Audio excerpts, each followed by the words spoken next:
가깝게 나가면 정말 눈을 뜨고 못 볼 정도로 이제 비참한 이런 게 많이 있는데요. 알고 보니까 평양의 주민들이 식량 공급을 못 받고 있는 겁니다. 김일성대 교수도 별반 다르지 않습니다. 장마당 가가지고 이제 뭐라도 팔아야 장사라도 해야 먹고 사는 거지 아니면은 방법이 없는 거예요. 한국 드라마, 영화, TV, 뉴스 다 보는 거예요. 아, 저기 가서 한번 살다가 죽으면 원이 없겠다. 북한의 그러면 지도부들 말이에요. 네. 그럼 김정은이 집권을 하고 나서 그 지도부는 지금 바뀌지 않은 채로 계속 같은 사람들이 지배를 하고 있는 건가요? 초기에 이제 세대 교체는 분명히 됐고요. 네. 김정은이가 2011년 12월에 네. 아버지인 김정일이 이제 급성 심근경색으로 죽으면서 집권을 했습니다. 네. 그래서 그때 장례식 때 보면은 뭐 쟁쟁한 사람들이 다 있었지 않습니까? 네. 8명이 김정은을 포함해서 서 있어서 운구차 7인방이라 그랬습니다. 네. 김정은 빼고. 근데 거기에 있던 뭐 장성택 네. 2013년 12월에 처형당했지 않습니까? 네. 좀 조카한테 이제 반역죄 뭐 이런 걸로 해가지고 괘씸죄죠. 그래서 제거당하고 나머지도 다 이제 죽거나 뭐 숙청당하거나 이래서 초기 한 3년 정도의 무자비한 숙청. 네. 김정은이가 이제 자기 권력을 어느 정도 다지고 한 게 있고요. 그 이후에 쭉 한 10년 가까이 통치해 오던 그 인원들이 지난 2월 달 노동당 9차 대회에서 대부분 교체가 됐습니다. 또 교체가 됐습니까? 그때 보면은 그 북한의 빨치산, 최현, 김일성의 뭐 빨치산 동료라 그러는 최현 인민무력부장의 아들이었던 최용해 뭐 유명하죠. 최고인민회 상임위원장까지 하고 이랬는데 거기를 이제 퇴진시켰죠. 네. 퇴진시키고 뭐 북한 권력의 가장 핵심이라 그러던 조직 담당 비서 조용원 네. 그 사람도 최고인민회의 상임위원장으로 뭐 국회의장 그쪽으로 밀려난 거니까 사실 권력은 없죠. 노동당 내 일정한 지위는 있지만 그렇게 하면서 상당수 이제 군 또 정 또 노동당 여기에 간부들을 김정은이가 이제 전면에 또 배치를 했는데 이게 말하자면 지금 등장하는 세대들은 이제 김정은이가 후계 수업을 받거나 이럴 때 자기를 도와줬던 40, 50대 젊은 군인들 네. 그다음에 노동당의 실무 간부들 이런 사람들이 이제 본격적인 김정은 통치 시대를 맞아서 15년 됐으니까 이제 본인은 뭔가 그 다음 생각을 할 거 아닙니까? 네, 네. 40대 초반이지만 김정은 입장에서는 앞으로 한 60까지는 자기가 할 거라고 네. 생각을 할 거고요. 특히 이제 자기 딸 13살짜리 주애를 후계자로 육성하는 과정에서 네. 어떤 그 간부 대열을 네. 새로 만든다. 이런 느낌으로 아마 노동당 9차 대회를 진행을 한 것 같습니다. 그럼 완전히 1인 체제라고 봐도 되나요? 아, 그럼요. 예. 절대 1인 체제. 그 어떻게 그럴 수가 있나? 신기해요. 그게 결국은 이제 유사종교 형태로 수령론이라는 걸 이런 걸 통해 가지고 하긴 종교죠. 유일지배. 예. 그래서 수령을 모시는 자세 네. 이런 거에 대한 그 10대 강령 같은 걸 만들어 놓은 거 보면은요. 네. 정말 뭐 우리 종교의 뭐 10계명의 한 10배, 20배 정도의 그런 강도로 철저하게 이렇게 만들어 놨습니다.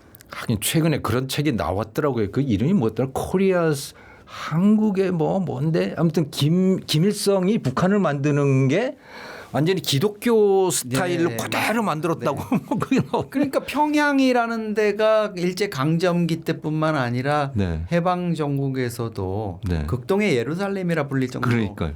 번창했고 네. 특히 김일성의 엄마인 강반석이가 이름도 반석이죠. 반석이죠. 반석. 베드로. 그 강씨 집안이 다 뭐 강양옥 목사니 이래가지고 그 칠골 교회, 칠골 강씨 이렇게 돼서 김일성이 거기에 영향을 많이 받은 거예요. 삼위일체, 수령당 대중, 삼위일체론이라든가 또 수령을 이렇게 해가지고 뭐 10대 강령 이래서 10계명 그 계율을 어기면 정말 배교자 취급을 하고 완전히 그 체제에서 이제 정치적 생명을 끊어버리는 그런 식의 구도를 만든 건데 예수님 대신에 자기가 가서 앉은 거네요. 근데. 그렇죠. 그래서 사실 예전에 그 통일교회 문선명 총재가 방북해가지고 김일성하고 만났을 때 두 분이 그렇게 죽이 잘 맞았잖아요. 뭐 그리 잘 맞죠. 사실 문선명 하긴 총재도 그러네. 또 신들끼리 서로 네, 만드는 통일교는 또 대가정 뭐 이렇게 네. 되지 않습니까? 네.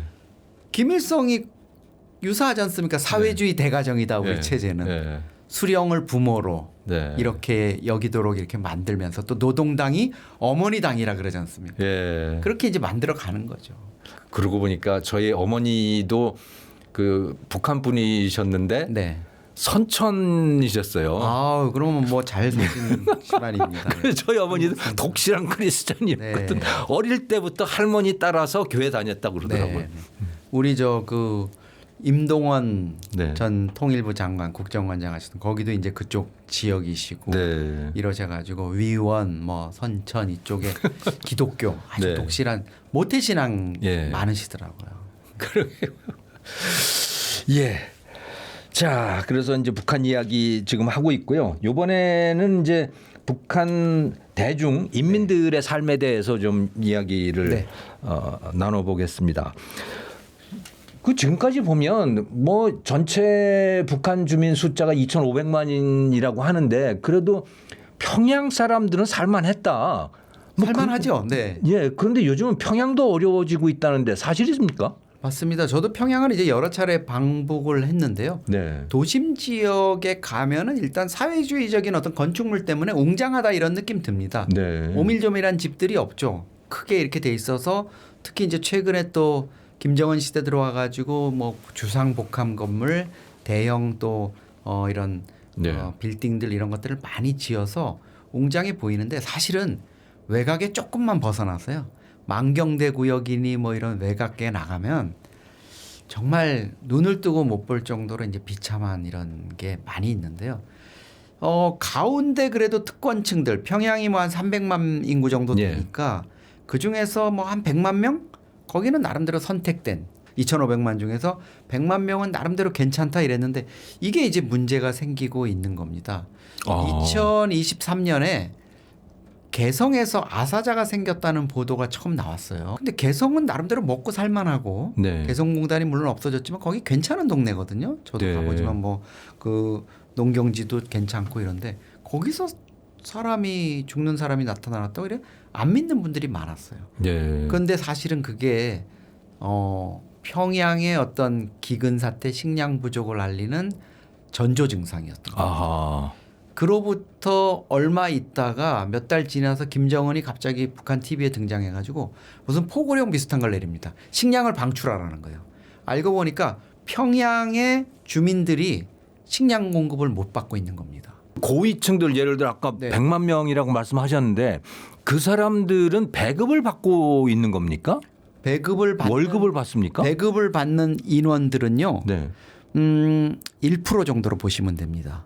전체 인구의 24만 명 정도. 24만 명이요. 24~25만 명 정도. 네. 이게 그냥 제가 대충 말씀드리는 게 아니라 국정원이랑 한미정보당국이 여러 가지 정보를 그동안 축적된 거를 데이터베이스를 해가지고 북한의 네. 노동당과 군부의 뭐 장성이라든가 내각의 뭐 국장급 이상이라든가 네. 이런 북한의 특권층들을 다 추려봤더니 6만 개의 자리 정도가 됩니다. 아하. 근데 4인 가족 기준으로 했을 때 아, 64, 그럼 23은 24만 명이네. 24~25만 명이니까 네. 정확히 1% 그러네요. 공화국이라고 부르는 게 그래서 부르는데요.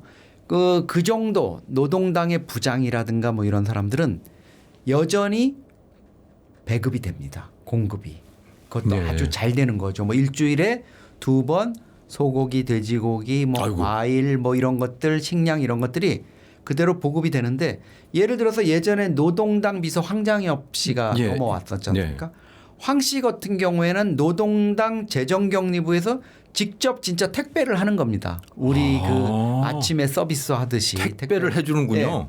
그래서 뭐 그때 황장엽 씨 집 사진 갖고 온 거 보면 거실 거기에 파인애플이 이렇게 놓여 있잖아요. 아. 과일 바구니에. 아. 그러니까 그런 고위 간부들은 뭐 파인애플도 가끔 하나씩 보내줄 정도로 네. 이렇게 괜찮은 건데 나머지는 사실 고난의 행군 시기 1990년대 중후반에 그 대기근 사태가 있은 다음부터는 다 미공급 상태죠. 그러니까 배급이 다 끊긴 없는 거죠. 그러니까 각자 알아서 먹고 살아야 알아서 해야 됩니다. 그러니까 그렇게 직접 주는 게 있고 이제 쿠폰식으로 나오는 배급을 받는 사람들은 아마도 아까 말씀드린 한 고 24만 명 네. 그 정도는 그렇게 아직도 받고 있고 챙겨줄 거고요. 네. 그런데 나머지 부분은 자기가 받은 월급으로 살아야 되는데 이게 터무니가 없죠. 월급이 북한 돈으로 3,000원인데요. 네. 1달러가 북한 돈으로 8,000원입니다. 느껴지지가 그럼 않으시죠? 그러면 한 30센트, 그렇죠. 40센트 된다는 그 정도 얘기는 월급을 받아서 월급이 한 달에 네. 그 정도 월급을 받아서 어떻게 살지? 못 사는 거죠. 그러니까 쌀 네. 1kg가 8,000원입니다. 그 100만 명이 그럼 어떻게 살죠? 그럼? 그러니까 살 수가 없는 거죠. 그러니까 국제기구에서 WFP 세계 식량 계획이나 이런 데서 지금 20년 가까이 리포트를 내는 게 2,500만 북한 주민 가운데 40%인 1,100만 명이 만성적인 기근에 시달리고 있다. 칼로리 통치를 하는 겁니다. 겨우 먹고 죽지 않을 정도로만 뭔가 할 수 있게 이렇게 조치를 취하는 건데 그러다 보니까 이제 나머지 월급만 받아가지고 살 수가 없으니까 네. 기본적으로 가서 뭐 장마당에 나가가지고 뭐 국수를 만들어서 네, 팔던가 아니면 옥수수 빻아가지고 옥수수 빵이라도 갖고 나가서 팔고 네. 이런 장마당에서 활동할 수 있는 능력이 되는 사람들은 그나마 근근히 먹고 사는 거고요. 아하. 나머지들은 이제 대책이 없는 겁니다. 그러니까 2,300만 명이 굶어 죽었다는 1990년대 중후반에 네. 대기근 고난의 행군 시기에 굶어 죽은 사람들의 상당수가요. 네. 극빈층이 아니었습니다. 우리로 말하면 하급 공무원인 정무원이라 그러는 직업들이거든요. 예를 들어서 우리로 말하면 뭐 하급 공무원분들 월급 받아가지고 이렇게 하시던 분들 이런데 북한에서 그 사람들은 공무원이라는 어떤 정무원이라는 자존심 이런 거는 있기 때문에 그 밑에 사람들이 하는 행동을 장사를 못한 거군요. 그렇죠. 산에 가서 풀뿌리라도 소나무 껍질이든 벗겨서 먹고 시장에 가서 정말 극단적인 경우에는 훔쳐서라도 먹어야 될 거 아니에요. 천한 짓을 못하는 거군요. 자존심 훔쳐서 때문에. 빵 들고 뛰고 뭐 우리 자식들 먹어야 되니까 어디 곡물 창고 가가지고 거기 훔치고. 곡식을 훔치면 사형에 처한다 이래도 네. 훔치고 석탄 싣고 가는 열차 매달려 가지고 석탄 실어내 가지고 하고 이래야 되는데 그게 정무원들이 못하다가 소위 말하는 이제 체면 차리다가 죽은 거죠. 지금도 그건 놀라운 이야기네. 그거는. 상당수 인테리들이 그런 어려움을 겪고 있는 겁니다. 김일성대 교수도 별반 다르지 않습니다. 월급이 5,000원이라는 거거든요. 1달러가 8,000원인데. 부부 공무원이 부부 교수가 꽤 많답니다. 예. 북한 김일성 대학에도. 그 사람들은 어디가 장사도 못 하고. 그렇죠. 우리로 말하면 서울대 부부 교수님이면 예. 가문의 영광 아닙니까? 예. 근데 엘리트 탈북자분이 말씀하시는 게 그 우리로 말하면 하우스 푸어입니다 이러는 거예요. 노동당에서 준 집만 근사한 거 있는 거죠. 평수 좀 넓고. 집은 있는데. 둘이 해봤자 10,000원인데 네. 못 사는 거죠. 그러면 하려면 어떻게 해야 되느냐? 비밀 가외해야 되는 거죠. 김일성대 시험 볼 애들 가외. 북한에도 가외하는군요. 가외하죠. 그렇게 가외를 해가지고 뭐 많이 받는 것도 아닙니다. 1시간 해줄 때마다 한 아이한테 2, 3불씩 받아가지고 2, 3달러. 그건 달러로 또 받는 모양이네요. 2, 3달러 받아가지고 뭐 5명 하면은 한 10불, 15불 이렇게 해가지고 매일 이제 가외해가지고 하거나 아니면 두 분 중에 한 분이 북한은 뭐 약간 좀 남존여비 이런 게 있으니까 네. 아주머니가 김일성대 교수 그만두고 나가가지고 어디 장마당 가가지고 이제 뭐라도 팔아야 장사라도 해야 먹고 사는 거지 아니면은 방법이 없는 겁니다. 그렇군요. 네. 오히려 그러니까 아주 괜찮은 직업들이 문제가 되는 거군요. 그렇죠. 북한에서는 의사도 마찬가지입니다. 의사도 우리 한국 사회에서는 의사가 뭐 존경받고 돈도 많이 받는 직업이지만 예. 거기는 의사들이 정말 더티한 잡이에요. 그렇습니까? 네. 그러니까 의약품이 없지 않습니까? 주사기 이런 거 없지 않습니까? 근데 병자들 계속 봐야 되고 네. 그러니까 의사가 위험하겠네요. 아침에 오히려. 의사하고 간호사가 출근해가지고 하는 게 산에 약초 캐러 가는 거. 약초를 자기네들 고려의학이라 그러는 한방으로 이렇게 뭐 하는 거. 그리고 말은 무상치료를 내세웠는데 탈북민족에 무상치료 받았다는 분들이 어디 있습니까? 무상치료는 맞는데 약이라든가 치료제나 주사기 이런 거는 장마당에서 자기가 사가야 되는 거예요. 병원에 없으니까. 그리고 네. 의사가 그냥 진료해 주겠습니까? 예. 뭐 담배라도 한 보로 갖다가 북한 말로 고인다고 이제 네. 바쳐야 되고 이렇게 하는 겁니다.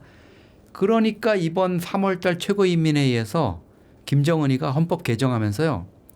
헌법에 있던 무상치료, 무상교육 다 없애버렸습니다. 아 그것도 없어요? 김정은이가 보기에도 한심했을 거 아닙니까? 예. 아니 무상치료, 무상진료 이거 하지도 않고 할아버지 때 이거 고래적 얘기, 이상적인 얘기 지금 되지도 않는 거 이거 왜 했지 하고 다 지워버린 겁니다.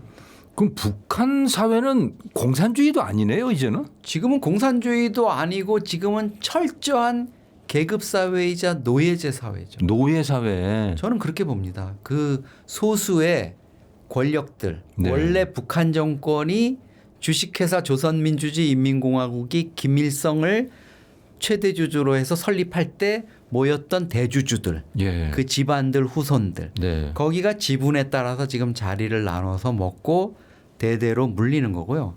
나머지 뭐 출신 성분이 너는 안 좋다 월남자 가족이다 뭐 이런 사람들은 그냥 그 제대로 먹지도 네. 못하는 40%에 속해 있는데요. 조선 시대의 초기에 한 15% 20%였던 노비 비율이 네. 조선 말에 가면 40%가 됩니다.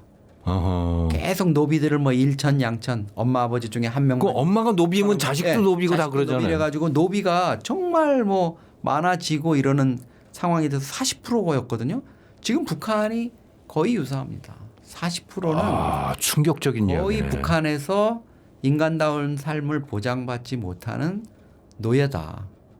아, 슬픈 이야기네요. 슬픈 이야기. 그렇죠. 저도 뭐 북한 연구하면서 그런 부분을 김정은이 지금 할아버지 때부터 3대 세습을 거치면서 정말 80년 동안 노동당이 이제 20년 더 가면 100년 정당입니다. 우리 대한민국의 뭐 정당들이 다 우리 100년 정당을 꿈꾼다 이러는데 이게 정말 참담한 일입니다. 참담한 일이네요. 네. 같은 민족이 참. 야, 근데 그 탈북민들 그 가족들은 괜찮아요. 여기서 돈도 붙여주고 그런다는데. 그렇죠. 그러니까 초기에는 탈북민 가족이다 이러면 뭐 엄청나게 처벌을 하고 예. 출신 성분 뭐 이런 것들이 있고 감시를 하고 이렇게 했는데 네. 지금 이제 돈을 보내주고 이런다는 분들이 대부분 보면 그 실종 상태로 처리가 돼 있는 거죠. 진짜 누가 봐도 저 집의 딸은 한국으로 갔다 탈북했다 이렇게 되는 집안이 그렇게 많지가 않고요. 대부분은 그냥 없어졌다. 예, 뭐 고난의 행군 시기에 어디 뭐 돈 벌러 중국에 갔다 그랬는데 거기서 어떻게 됐나 보다. 어디 뭐 옆 마을에 식량 구하러 간다 그랬는데 없어졌다. 그게 다 뇌물 구조로 그렇게 되는 겁니다. 아, 예를 들어서 자기가 하루 직장을 안 나가면 바로 수배령이 떨어지고 이러면 북중 접경을 넘을 수가 있겠습니까? 네. 그러면 공장 지배인한테 뭐 한 20-30달러 뇌물 주면서 제가 사실 중국에 뭐 있어서 좀 이렇게 하면 뻔히 알면서도 그냥 이 없어진 자식. 사람이 되는군요. 그냥 그러면 실종. 이제 봐주고 거기에 뭐 주재소 보안원이나 여기서도 실종으로 처리를 하고 이렇게 되는 거죠. 네. 그러다 보니까 한국에서 이제 가족들이 이렇게 연락을 하고 이럴 수 있는 거지. 그게 진짜 탈북민 가족이다 이러면 지방으로 추방되거나 아하. 아니면 뭐 심한 경우에 정치적인 이런 게 있으면 어디 정치범 수용소로 가거나 이렇게 되는 거고요. 최근 들어서는 이 탈북이라는 게 정말 진화하고 있습니다. 예. 유학형 탈북이라는 것까지 있어요. 어디로 유학을 합니까? 한국으로 유학을 보내는 거죠. 예를 들어서 그게 가능해요? 북한에서 좀 먹고 사는 집안입니다. 네. 예를 들어 북중 접경 지역에 있는 뭐 회령, 함경북도 회령 바로 건너면 북한이 보이는 중국이 보이는. 근데 제가 이제 거기에 뭐 우체국장이에요. 예. 아니면 경찰서장이에요. 뇌물로 이렇게 돈도 많이 벌어 드립니다. 예. 또 돈도 뭐 쌓아놓은 것도 몇만 불, 몇십만 불이 있어요. 몰래 쟁여놓은 거. 부자들도 있군요. 네. 그렇게. 그런데 우리 애를 보니까 우리 귀여운 딸 보니까 맨날 뭐 다니면서 주체사상 이렇게 하는데 아버지 엄마가 좀 정신이 깨어 있고 네. 이러면 야 여기 납둬서 되겠나. 그리고 남북이 나중에 혹시 통일되면 제가 맨날 저런 것만 해가지고 쓸모 있는 사람이 되겠나. 이런 위기감이 있을 거라고 네. 봅니다. 어느 정도 눈을 뜬 사람들. 그러면 그 아이를 중국으로 유학 보내는 걸로 위장을 해가지고요. 보냅니다. 돈을 쓰고 이래가지고. 그런 다음에 그 아이가 브로커를 다 좋은 브로커 써가지고 한국에 오는 거죠. 그럼 한국에 오면은요. 대학을 자기가 특례 입학을 할 수 있지 않습니까? 정원회로 탈북민 전형으로. 아 그래요? 그럼요. 한국 학생들이 정말 한국 학생들하고 부모들이 아시면은 아마 좀 그거 너무 혜택 주는 거 아니야 이러실 수도 있는데. 그 서울대 뭐 이런데 그냥 갑니까? 서울대도 가고 뭐 연고대하고 이대 이렇게 서울에 있는 좋은 대학을 갈 수 있습니다. 네, 웬만하면 갑니다. 그리고 4년 동안 다니는 학비가 전액 무료입니다. 정말요? 네, 전액 무료입니다. 와. 학비가 완전 무료입니다. 탈북민 대학생들. 대박이네. 네, 완전 무료입니다. 그러면 보세요. 좋은 학교를 갈 수 있죠. 좋은 공부를 하면서 학비도 안 들죠. 네. 그런데 탈북민 학생들 물론 그 학비 같은 거 안 들지만 사실 알바를 해야 되지 않습니까? 네. 먹고 살아야 될 생활비 뭐 이렇게 또 하고 네. 이러면 물론 학생들 그 생활비가 이제 또 정부에서 지원이 되긴 하지만 그걸로 이제 부족하니까 취약계층 뭐 그런 걸로 이제 나오긴 기초생활수급자 나오긴 하지만 부족하니까 아르바이트를 해야 돼요. 네. 근데 탈북민 학생들의 이제 어려움이 영어 공부도 해야 되고 영어 안 했었으니까. 예. 그리고 학업도 따라가야 되고 사실 특례 입학으로 들어가긴 했지만 얼마나 어렵겠습니까? 글쎄, 한국 그럴 것 학생들도 같아요. 어려운데. 그러면 아르바이트를 하면서 시간 뺏기는 것 때문에 공부를 못 하는데요. 네. 유학형으로 온 친구들의 특징은 여유가 있습니다. 집이 부자라서요? 부모가 한 달에 2-3천 불씩 보내주잖아요. 와. 엄마 아버지가 보내줄 수 있는 능력이 됩니다. 부모가 재력이 북한에 있으면서도. 정말 놀랍네 이거는. 그러면은 이건 뭐 그래서 제가 이렇게 보면은요 탈북 청년 학생들 중에 이렇게 좀 알바도 안 하고 이게 꾸민 것도 괜찮고 특히 사는 집이 괜찮습니다. 여기서 받은 뭐 임대 아파트나 이런 게 아니라 대학 가까운데 원룸 뭐 이런 하숙 데서 이런 거 괜찮은 거 하는데 한 달에 한 100만 원 뭐 넘게 들어가고 이러는 집을 쓴다? 그러면 유학생이네요. 살살 물어보면 유학형 탈북인 친구들이 적지 않아요. 와. 그리고 안 돌아가도 됩니까? 안 돌아가도 뭐 상관은 없겠죠. 안 돌아가도 상관은 없겠죠. 그냥 그러면 어디 중국에 있는 거네요? 그 사람? 그리고 뭐 중국에 있는 걸로도 처리할 거고 네. 뭐 방법이 없겠습니까? 돈 주면 북한에서 뇌물로 하면 네. 정말 별의별 방법을 다 써서라도 그 처리는 뭐 문제가 없을 거예요. 그렇군요. 네. 그러니까 정말 노예 사회 같아도 돈만 주면 별게 다 되는 사회이기도 하네요. 돈만 있으면은 북한에서 지금 할 수 없는 게 없죠. 다 할 수 있죠. 뭐든지. 그렇군요. 네. 근데 북한에 이제 케이팝 같은 것도 많이 퍼지고 뭐 우리 드라마 같은 것도 많이 보고 그런다는데 사실이 정말 그렇습니까? 그렇게 봐도 되는 거예요? 지금 여기 젊은 탈북민들 특히 이제 여성 탈북민들한테 물어보십시오. 네. 왜 왔냐 그러면 80% 90%가 다 한류 드라마 영화 보고 왔다 그러죠. 드라마 보고요. 네, 처음에는 이제 이불 뒤집어 쓰고 몰래 이렇게 보고 이러다가 네. 한 편 두 편 보면서 와 이거 정말 거짓말이 아닌 것 같다 이런 느낌이 들면서 네. 한류 드라마 또 얼마나 재미있습니까? 빠지면 그렇죠. 그 나이 때 맨날 김일성, 김정일 찬양하는 영화만 보다가 네. 그거 보면 빠지는 거죠. 그러다 예. 보면 결국은 나중에는 저기 가서 한번 살다가 죽으면 원이 없겠다. 아하. 이런 젊은 마음에 그런 생각이 생기면서 이제 탈북을 하게 되는 거죠. 그런 드라마들 비디오 그 동영상 같은 거는 중국으로 들어가는 거예요? 중국에서 들어갑니다. 100%. 네. 중국에 이제 그걸 전문적으로 유통하는 사람들이 뭐 위성 TV로 수신을 한다거나 네. 아니면 뭐 넷플릭스 이런 거를 불법적으로 탈옥을 시켜가지고 드라마를 아하. 이제 복제를 하는 거죠. 네. 그런데 과거에는 아시겠지만 옛날에 비디오 테이프라는 큰 거였죠. 그렇죠. 큰 거였죠. 이거는 숨길 데도 없고 네. 또 단속 나와도 뭐 금방 숨길 데가 그렇죠. 없었는데 요즘은 USB도 작지만 마이크로 SD까지 있지 않습니까? 예. 그리고 전문적으로 그거를 재생할 수 있는 한 30불 50불 정도 주면 살 수 있는 노트텔이라는 중국제 싸구려 그 화상 재생 장치가 있어요. 그런 게 있습니까? 네. 예. 그걸로 이제 마이크로 SD를 넣어가지고 보는데 이게 중국에서 이제 유입이 되면 계속 복제를 해가지고 이제 그 상업적으로 장마당이나 이런 데서 이제 유통이 되는 겁니다. 예. 그러다 보니까 과거에 비해서 속도도 빨라졌고요. 아하. 옛날에는 뭐 천국의 계단이니 뭐 이런 영화들 그리고 최근까지도 이제 사랑의 불시착이니 북한에서 아주 네. 히트친 이런 한류 드라마들이 들어가는데 꽤 시간이 걸렸거든요. 네. 근데 지금은 뭐 BTS가 얼마 전에 광화문에서 공연한 거 이런 영상들 다 들어가 있다. 정말요? 네.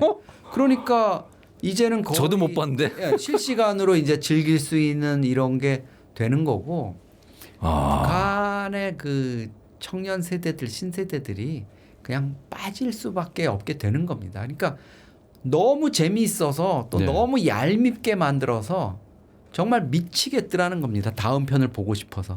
우리는 명절 때나 이럴 때 뭐 10편짜리 시리즈면 쭉 보면 되지만 네. 북한은 와야 볼 수 있는 거 아닙니까? 아하. 근데 1, 2, 3편 봤는데 4편이 일주일 지나도 안 오면 그 어린 마음에 너무 막 보고 싶은 마음에 답답하다는 거죠.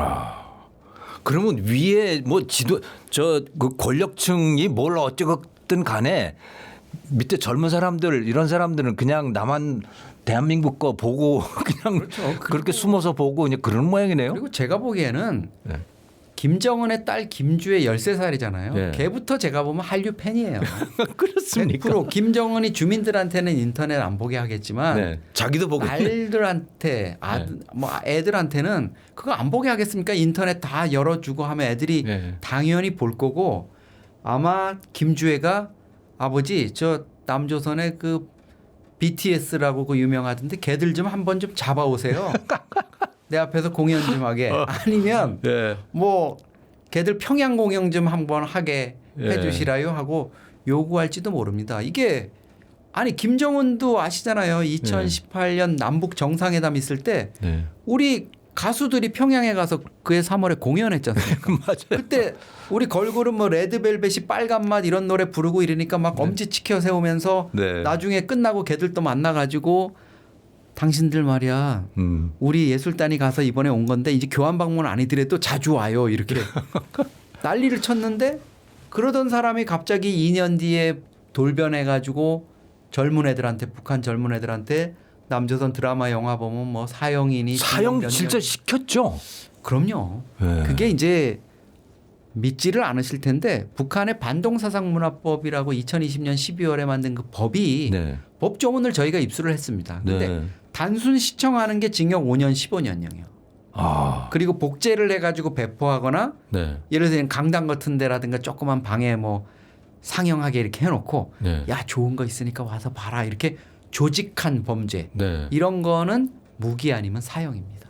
와. 그래서 얼마 전에도 평양에서 그 젊은 부부가 네. 자전거 전기 자전거 수입과 수리 이런 걸로 막대한 부를 축적한 젊은 부부가 처형을 당했습니다.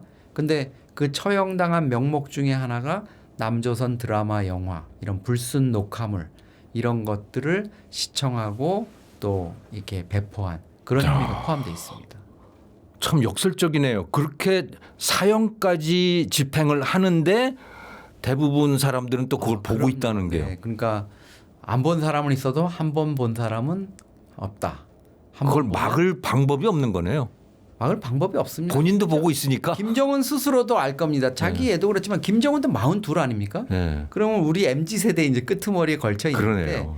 자기가 봐도 재미있을 거 아닙니까? 그리고 하긴 스위스 유학까지 하고 다 그런 사람인데. 그럼요. 그리고 김정은도 자기 말투도 김정은의 말투를 가만히 살펴보면은요. 저희는 이제 계속 추적을 하지 않습니까?